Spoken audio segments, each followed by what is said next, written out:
ஆண்டவராகிய இயேசு கிறிஸ்துவின் நாமத்தில் உங்கள் யாவருக்கும் என்னுடைய அன்பின் நல்வாழ்த்துக்களை தெரிவித்துக் கொள்கிறேன். Greetings in the name of Lord Jesus Christ. இந்த நேரத்தில் உங்களை சந்திப்பதில் மிக்க மகிழ்ச்சி அடைகிறேன். I am very much happy to meet you in this occasion.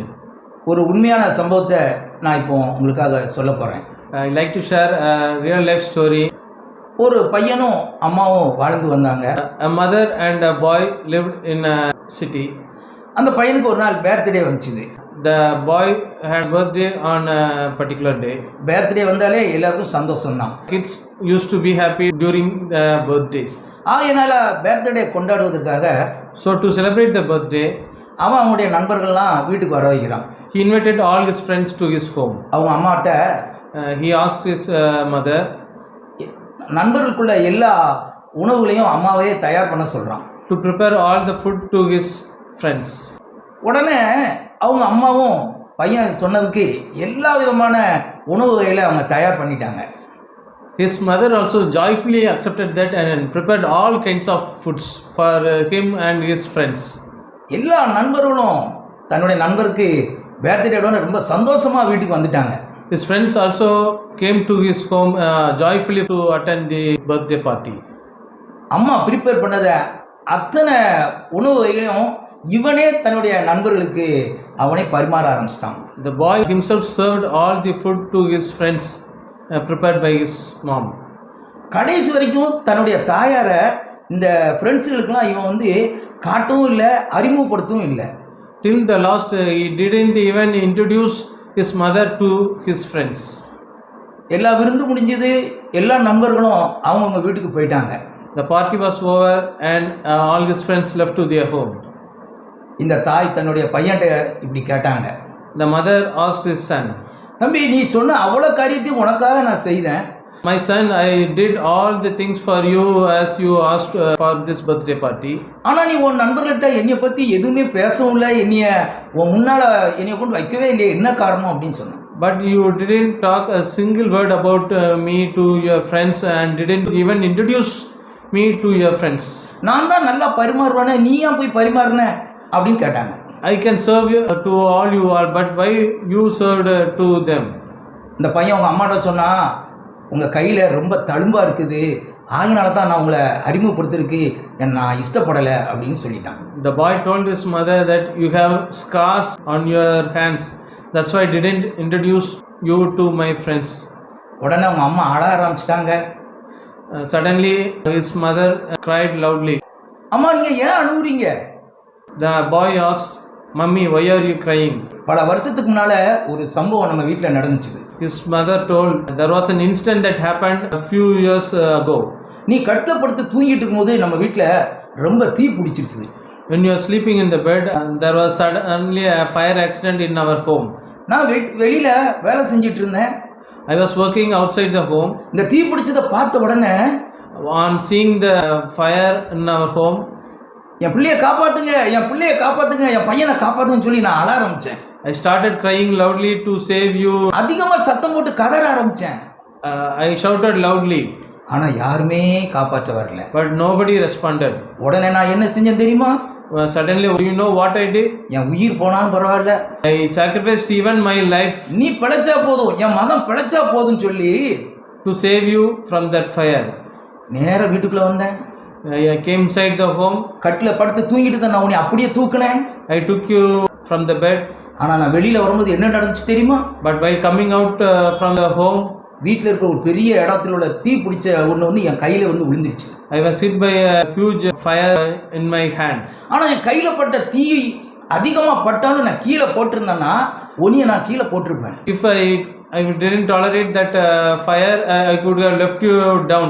But I didn't leave you. என் கையில் தீ பிடிச்சாலும் பரவாயில்ல, Even if I caught fire in my hand, என் பிள்ளை பிழைச்சாலே போதும். my son is important for me. நான் அப்படியே நான் வீட்டுக்கு உள்ளேருந்து நான் வெளியில் வந்தேன். I came out with that pain. ஆனால் நீ காப்பாற்றப்பட்ட. But you are saved. ஆனால் என்னுடைய தீயின் வேகமானது 2 கையில் அதிகமாக எரிஞ்சு இப்படி தழும்புகளாக வந்துருச்சு. 2 hands have been burnt, so I had scars in my hand. அன்னைக்கு நான் கீழே போட்டு இருந்தேன்னா If I left you down on that நீ time, இன்னைக்கு இப்படி ஒரு பெரிய ஆளா நீ மாறி இருக்க மாட்ட. you couldn't have come to this stage. உடனே பையன் Suddenly, அம்மாவை கெட்டி பிடிச்ச ஆளுதான். the son hugged his mother and cried loudly. அந்த தழும்புகளெல்லாம் முத்தமிட ஆரம்பிச்சான். He kissed his mother's அப்படி கையை hand, பிடிச்சி கண்ணுலலாம் ஒத்த ஆரம்பிச்சான். kept his hand on his eyes. கையால் அளவா நான் உயிரோட இருக்கிறேன். So with these hands I am alive. மன்னிச்சிருங்கம்மா, Please forgive me. என்னை காப்பாற்றுவதற்கு To save me, எத்தனை தியாகங்கள் நீங்க பண்ணியிருக்கீங்க. you have many sacrifices. இனி நான் அந்த தழும்புகளை குறித்து நான் வெட்கப்படவே மாட்டேன். I will not feel ashamed to reveal those scars. இந்த தழும்புகளை பத்தி நான் இவன் பேசிக்கிட்டே இருப்பேன். I will talk about those scars அதை every நான் time. புகழ்ந்து பேசிக்கிட்டே இருப்பேம்மா I will raise those wounds. அப்படின்னு இந்த பையன் சொன்னான். The boy said. அம்மாவும் கண்ணீரை தொடச்சிட்டு But the mother wiped away her tears. அந்த பையனை அப்படி கெட்டி பிடிச்சாங்க. Hug son. Hug her இனிமேலாவது son. என் மேல ரொம்ப அன்பா இருக்க மாட்டியான்னு கேட்டாங்க. Hereafter, won't you be lovable to me? அம்மா நான் இனிமேல் தான் உங்களை இன்னும் ரொம்ப அன்பு செய்கிறேன் அப்படின்னு சொன்னான். Hereafter, I will love you even more. அருமையான நண்பர்களே, My dear friends, 2000 ஆண்டுகளுக்கு முன்பாக 2000 years ago, ஆண்டவராய் இயேசு கிறிஸ்துவும் உங்களுக்காக எனக்காக கல்வாரி சிலுவையில் தன்னையே தியாகம் பண்ணாங்க. our Lord Jesus Christ also sacrificed his life for you and myself in the cross. இந்த இயேசு கிறிஸ்துவுக்காக For the same Jesus Christ, நம்ம என்ன செய்ய போகிறோம்? what are we going to do? God bless you.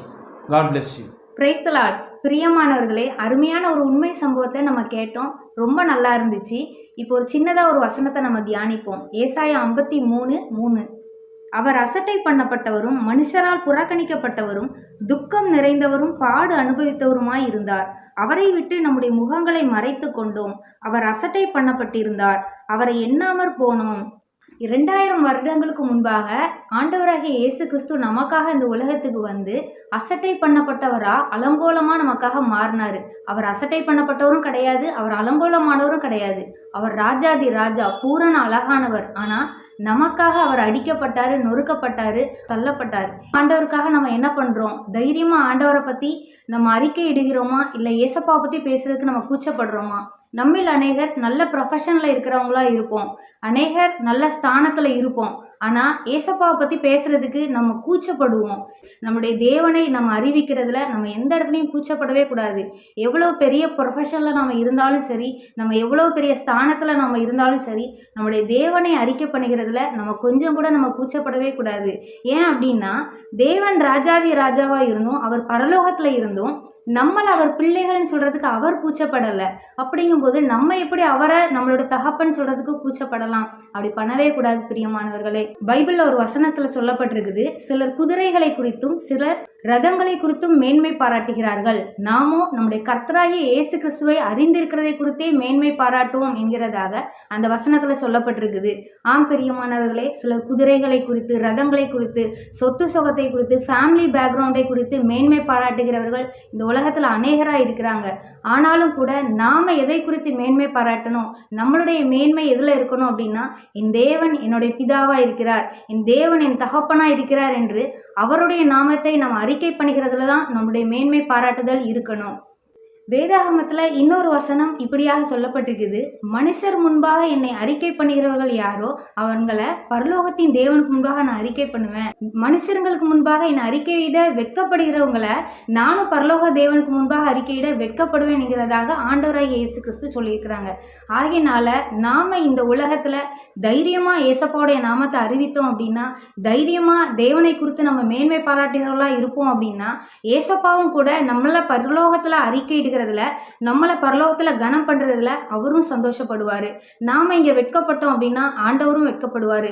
நம்ம தைரியமாக ஆண்டவருடைய நாமத்தை அறிவிப்போம், தைரியமாக இந்த தேவன் என்னுடைய தேவன் என்று சொல்லி நம்ம ஆண்டவருடைய நாமத்தில் களி கூறுவோம், மேன்மை பாராட்டுவோம். God bless you.